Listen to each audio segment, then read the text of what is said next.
Cerita ini akan menjelajahi kisah seorang tokoh legendaris yang diyakini benar-benar pernah hidup dalam masyarakat Sumatera Selatan, dikenal sebagai serunting atau si pahit lidah, karena kutukannya yang bisa membuat apapun yang disebutnya menjadi kenyataan. Dalam pandangan masyarakat, ia bukan hanya legenda, tapi tokoh nyata dengan kekuatan luar biasa. Hasil pengembaraan spiritual dan pertapaannya, ia muncul di berbagai versi cerita rakyat, di Lahat, Pagar Alam, hingga daerah Bengkulu. Serunting lahir di sebuah dusun kecil di pedalaman hutan Sumatera Selatan, di kaki Bukit Barisan, sekitar abad ke-14. Ia berasal dari suku asli yang dikenal dengan keberanian, ketahanan, dan kedekatan spiritual dengan alam.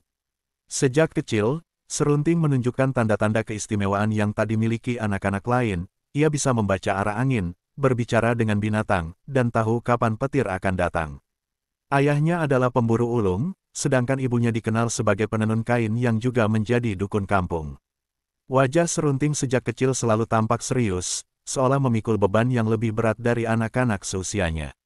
Pada usia 7 tahun, Serunting sudah mampu menaklukkan ular hutan tanpa senjata. Ia belajar diam-diam dari para tetua suku, mempelajari mantra-mantra tua dan bahasa pohon. Ketika usianya menginjak 12, ia sering bermeditasi berhari-hari di dalam gua tanpa makanan. Masyarakat sekitarnya mulai menganggapnya bukan sekadar anak biasa, tapi anak bumi, yang dikirim untuk suatu tujuan besar.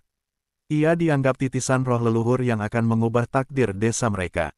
Serunting tumbuh dengan jiwa sunyi, namun matanya menyimpan nyala api yang dalam. Ketika remaja, ia mulai menunjukkan keanehan yang membuat masyarakat takut sekaligus hormat. Setiap ucapan Serunting mulai berpengaruh secara nyata. Ketika ia kesal pada seekor pohon karena daunnya jatuh ke tempat tidur, pohon itu esok harinya mengering. Ketika ia berkata batu di sungai mengganggu jalannya, batu itu pecah jadi 2. Desas-desus menyebar bahwa lidah Serunting memuat kekuatan gaib.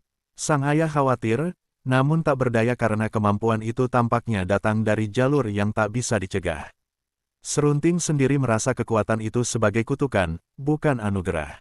Konflik muncul ketika Serunting jatuh cinta pada seorang gadis dari kampung tetangga. Gadis itu rupanya telah dijodohkan dengan adik tirinya sendiri, membuat Serunting marah dan patah hati. Dalam kemarahannya, ia mengutuk ladang-ladang kampung tetangga menjadi tandus. Sejak saat itu, ia diusir dari desanya sendiri. Sang ibu hanya bisa menangis di ambang pintu, sementara ayahnya tidak berkata apa-apa. Diam adalah cara terakhir menunjukkan cinta pada anaknya yang telah memilih jalan sendiri. Serunting berjalan masuk ke hutan, memulai pengembaraannya sebagai orang buangan. Ia menetap di atas bukit terpencil, jauh dari manusia. Di sanalah ia bertapa, bertahun-tahun lamanya, hingga tubuhnya tampak seperti bagian dari hutan. Di tempat itu, ia menemukan kedamaian sekaligus kekuatan. Ia mulai berbicara dengan roh-roh penjaga bukit, dan dari mereka, Serunting belajar bahwa kekuatannya adalah hasil dari kesatuan antara batin dan bumi. Lidahnya bisa membuat segala sesuatu yang ia ucapkan menjadi nyata, baik itu kutukan atau berkah. Maka dimulailah kisah Serunting sebagai si pahit lidah, yang dari bibirnya mengalir takdir tanah Sumatera. Di atas puncak bukit keramat itu, Serunting menamai tempat pertapaannya, Gunung Sekian, karena hanya sekian dari manusia yang mampu mencapai puncaknya. Ia hidup dari akar-akar pohon, air hujan, dan daun-daunan. Dalam sunyi, ia berlatih mengendalikan kekuatannya agar tak sembarangan keluar melalui lidahnya. Ia menyadari bahwa setiap ucapan memiliki resonansi dengan dunia nyata. Dalam kesendiriannya, ia menciptakan bahasa-bahasa baru, mantra-mantra pelindung, dan doa-doa yang bisa menaklukkan hewan liar tanpa kekerasan. Hutan pun mulai tunduk padanya. Para pemburu yang lewat di hutan kerap melihat sosok tinggi besar dengan sorban kulit kayu dan mata menyala dalam gelap. Mereka mulai menyebarkan cerita bahwa Serunting bukan lagi manusia biasa, melainkan penunggu rimba yang lidahnya bisa memusnahkan desa. Bahkan, angin pun membawa kabar bahwa pohon-pohon akan layu jika ia mengutuk mereka, dan batu-batu bisa terbelah bila ia menunjuk sambil berkata buruk. Mitos tentangnya tersebar ke berbagai penjuru Sumatera Selatan, Pagar Alam, Lahat, hingga perbatasan Bengkulu. Namun yang tak mereka tahu, Serunting menyimpan luka yang tak kunjung sembuh. Suatu hari, seorang tua berjubah putih datang menemuinya saat fajar. Ia memperkenalkan diri sebagai penyaksi langit dari garis para penjaga kutukan bumi. Lelaki itu berkata bahwa Serunting harus memilih, menjadi penjaga alam atau penghancur peradaban. Ia diberi waktu 3 purnama untuk menentukan jalan.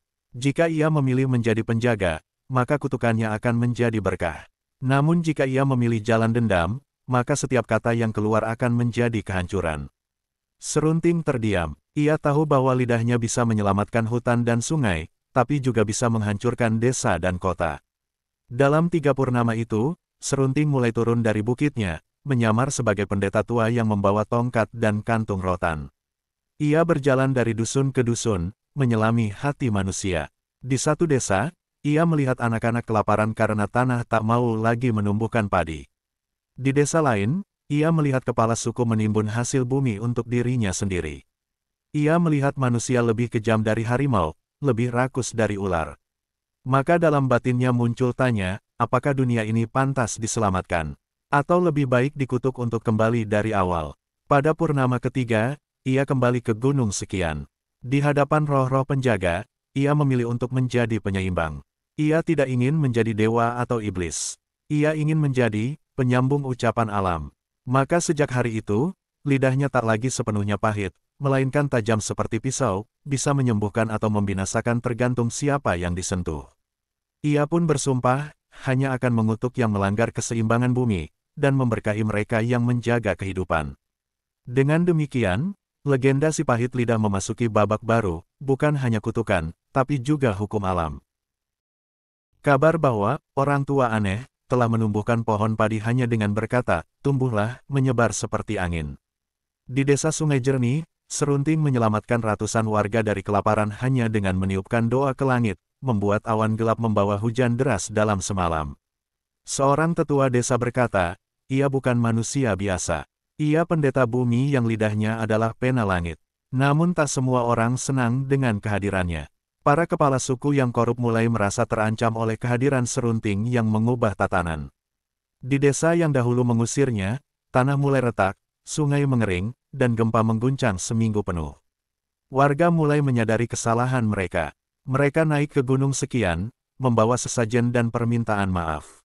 Serunting tidak menjawab sepatah kata pun. Ia hanya menunjuk pada batu besar dan berkata, jangan ulangi. Batu itu langsung retak jadi 2. Sejak saat itu, desa itu dikenal sebagai desa batu belah, dan warga hidup penuh kebaikan dan hormat kepada alam. Serunting diam, tapi dunia menjawab. Namun tidak semua yang Serunting temui bersedia berubah. Di hulu Sungai Musi, ia mendapati sekelompok saudagar membakar hutan demi membuka jalur emas. Saat Serunting menegur mereka, mereka malah menertawakan dan menghina penampilannya. Maka Serunting meludah ke tanah dan berkata, lidahmu lebih panas dari api, maka jadilah batu. Esok harinya, seluruh kapal dagang itu terbalik dan batu-batu besar muncul di tengah aliran sungai. Penduduk lokal kemudian menyebut batu-batu itu sebagai batu kutukan. Di balik semua kekuatannya, Serunting mulai merasa kesepian. Ia melihat bahwa setiap berbuat baik, ia disanjung sebagai nabi. Tapi saat memberi peringatan, ia dicap sebagai kutukan. Ia mulai berbicara dengan sungai, menuliskan cerita hidupnya di atas pasir, dan berharap ada seseorang yang bisa memahami beratnya hidup sebagai pemilik lidah pahit. Ia pernah jatuh cinta, pernah kecewa, dan kini hidupnya hanyalah jalan panjang antara berkah dan murka. Hanya burung-burung dan pepohonan yang setia mendengarkan tanpa menghakimi. Pada suatu malam, di bawah bulan merah, Serunting mendengar bisikan dari bintang utara, lidahmu adalah warisan langit. Tapi hatimu milik bumi, pilihlah tempatmu berpijak. Sejak malam itu, ia mulai menulis di kulit pohon tentang kisah-kisah desa, tentang anak-anak yang menangis karena kehilangan ayah, dan tentang perempuan tua yang menjual nasi demi cucunya. Ia mulai sadar, meski kekuatan bisa mengubah dunia, namun hanya belas kasih yang bisa menyelamatkan jiwa. Maka ia pun melangkah menuju takdirnya yang sesungguhnya, penjaga bumi yang berbicara lewat keheningan. Serunting mulai menjelajahi daerah-daerah yang lebih jauh, ia berjalan ke pesisir Bengkulu, mendaki ke perbukitan Lahat, dan menyeberangi sungai-sungai yang belum pernah dipijak manusia biasa. Setiap langkahnya menjadi kisah, setiap ucapannya meninggalkan jejak. Di sebuah desa pesisir, ia bertemu seorang perempuan tua yang kehilangan cucu karena tenggelam di laut. Ia duduk di samping perempuan itu, menyentuh pasir, dan berkata, laut ini janganlah memakan lagi anak-anak yang belum cukup umur. Esok harinya, Ombak surut seperti tunduk pada perintah, dan para nelayan berkata, laut telah dijinakkan oleh si pahit lidah. Namun, seiring bertambah luasnya wilayah yang dijelajahinya, Serunting juga menyadari bahwa ada kekuatan lain yang mulai bangkit, para dukun hitam yang merasa terusik oleh pengaruhnya. Mereka membentuk semacam persekutuan gaib, menyebar fitnah bahwa Serunting bukan penyelamat, melainkan perusak. Mereka menanam jimat-jimat busuk di jalan yang akan dilewati Serunting, berharap ia kehilangan kekuatan atau menjadi gila. Tapi Serunting telah lama belajar, kekuatan sejati bukan dari jimat atau mantra, melainkan dari ketulusan niat dan keselarasan dengan semesta. Pada suatu malam di kaki Gunung Dempo, ia dikepung oleh 8 dukun hitam yang menyulut api berbentuk naga. Mereka membacakan mantra pemusnah dari kitab tua warisan nenek moyang. Namun Serunting hanya menatap mereka dan berkata, jika niatmu hitam, maka tubuhmu akan kembali ke tanah hitam. Dalam sekejap, api memadam, dan para dukun itu roboh satu persatu, berubah menjadi debu dan tersebar di tiup angin. Sejak malam itu, dunia gaib tahu bahwa Serunting bukan lawan biasa, ia adalah bagian dari bumi itu sendiri. Setelah peristiwa itu, para pemimpin adat mulai mengundang Serunting untuk menjadi penasihat desa. Tapi ia menolak semua jabatan. Aku bukan penguasa, aku penjaga, katanya. Ia hanya meminta satu hal, agar manusia hidup seimbang dengan alam. Ia mengajarkan pada anak-anak tentang bahasa angin, cara membaca bayangan pohon untuk tahu arah waktu, dan menghormati hewan bukan sebagai mangsa, tapi sebagai saudara sesama ciptaan. Ajaran ini kemudian menyebar dari mulut ke mulut dan menjadi bagian dari falsafah hidup masyarakat Sumatera bagian selatan. Namun setiap hari, Serunting juga makin sadar, tidak semua manusia bisa berubah. Ia melihat penebangan liar terus terjadi, sungai-sungai dipenuhi racun, dan banyak desa hanya takut padanya saat bencana datang. Ia mulai letih, bukan karena kekuatan yang habis, tapi karena harapan yang tak kunjung terwujud. Di balik kekuatannya yang besar, Serunting mulai merasa seperti orang asing di tanah sendiri. Ia pun mulai mencari pewaris, seseorang yang bisa melanjutkan jalan sunyi ini, agar kutukan tidak mati bersama lidahnya. Di sebuah desa kecil di perbatasan antara Musirawas dan Renjang Lebong, Serunting bertemu seorang anak yatim bernama Gentar. Anak itu memiliki mata yang tak biasa, bening seperti embun pagi dan sorotnya dalam seperti malam tanpa bulan. Gentar mampu mendengar bisikan air, dan sering berbicara dengan pohon tua di tengah sawah. Serunting tertarik dan memutuskan tinggal sementara di desa itu, mengamati anak tersebut dari jauh. Ia percaya bahwa kadang pewaris sejati tidak datang dari keturunan, tapi dari keselarasan jiwa. Selama berbulan-bulan, Serunting mengajari Gentar tentang membaca alam. Ia tidak pernah menyebutkan bahwa dirinya adalah si pahit lidah. Ia hanya dikenalkan sebagai kakek dari bukit. Gentar diajari untuk merasakan getaran tanah, memahami isyarat binatang, dan mengenali mana ucapan yang pantas diucapkan serta mana yang sebaiknya diam. Bicara adalah kuasa, tapi diam adalah kendali, kata Serunting suatu malam. Gentar tumbuh menjadi anak yang tenang, tidak banyak bicara, tapi sekali bersuara, semua mendengar. Suatu hari, ketika desa dilanda kekeringan, para tetua meminta Gentar memanggil hujan. Ia menolak, berkata, belum saatnya. Tapi ketika anak-anak mulai sakit dan sawah menguning, ia berjalan ke hulu sungai, menggenggam tanah basah dan berkata pelan, datanglah, wahai keseimbangan. Malam itu, hujan turun dengan tenang tanpa badai. Orang-orang memandang Gentar seperti pangeran hujan. Serunting tersenyum dari kejauhan. Ia tahu, warisan mulai diteruskan. Namun kabar tentang bocah pembawa hujan sampai ke telinga orang-orang serakah. Seorang saudagar dari Palembang mengirim anak buah untuk menculik Gentar, berharap bisa mengkomersialkan kekuatannya demi keuntungan. Serunting marah, dan untuk pertama kalinya dalam beberapa tahun, ia mengutuk manusia kembali. Siapa yang memanfaatkan air demi rakusnya, akan kering sampai ke tulangnya. Dan benar, para penculik itu mati kehausan di tengah hujan deras. Kejadian ini membuat Serunting merenung, apakah warisan ini benar-benar aman untuk diberikan. Ia pun memutuskan membawa Gentar bersamanya ke Gunung Sekian, menjauh dari dunia manusia untuk sementara waktu. Di sana, ia membuka kembali kitab-kitab kulit kayu, memperdalam ajaran tentang keseimbangan, dan mulai mentransfer sebagian kekuatannya. Ia tahu hidupnya tidak akan panjang lagi, karena umur tubuh kalah cepat dari umur lidah.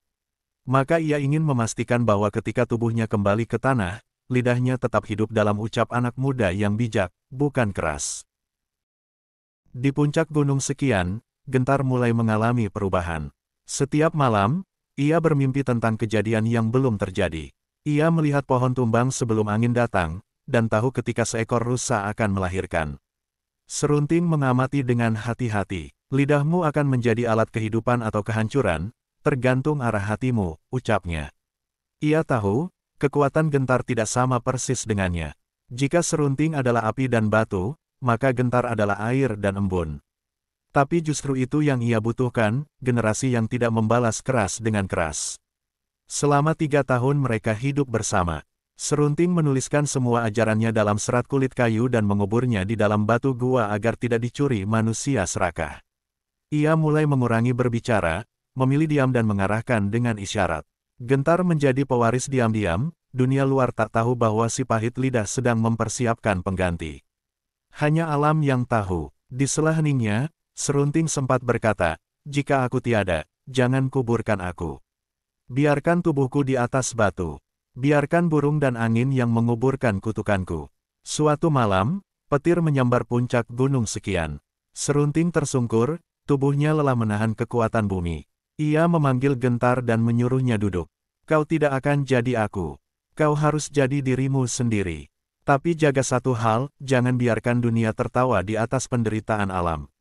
Setelah itu, ia menatap langit dan menghembuskan napas terakhir. Gentar menangis, tapi langit tetap gelap. Tak ada petir, tak ada hujan. Hanya angin yang berputar pelan, membawa debu tubuh Serunting terbang ke sisi lain gunung. Keesokan harinya, seluruh hutan menjadi senyap. Tidak ada suara burung, tidak ada angin, seolah bumi diam untuk memberi penghormatan. Batu tempat Serunting wafat berubah warna, dari abu menjadi merah kehitaman. Gentar menandai tempat itu sebagai batu lidah, dan berjanji akan datang setiap bulan untuk berdoa. Tapi ia tidak tinggal di gunung. Ia turun ke desa-desa seperti yang dilakukan gurunya. Ia berbicara sedikit, tapi membantu banyak. Ia tidak mengutuk, tapi memperingatkan dengan lembut. Ia tidak menumbangkan, tapi membimbing. Orang-orang mulai menyebutnya, anak embun. Tidak ada yang tahu bahwa ia pewaris si pahit lidah. Nama Serunting menjadi mitos, tapi batu merah itu masih ada. Setiap tahun, pada malam tanpa bintang, angin akan mengitari batu itu dan terdengar bisikan samar, ucapkan yang perlu, diamkan yang membinasakan. Banyak orang datang membawa sesajen, bunga, dan air sungai dalam kendi. Tapi kekuatan itu tidak lagi milik batu. Ia kini tinggal di lidah anak muda yang berjalan di antara sawah dan hutan, memberi petunjuk diam-diam tanpa pamrih.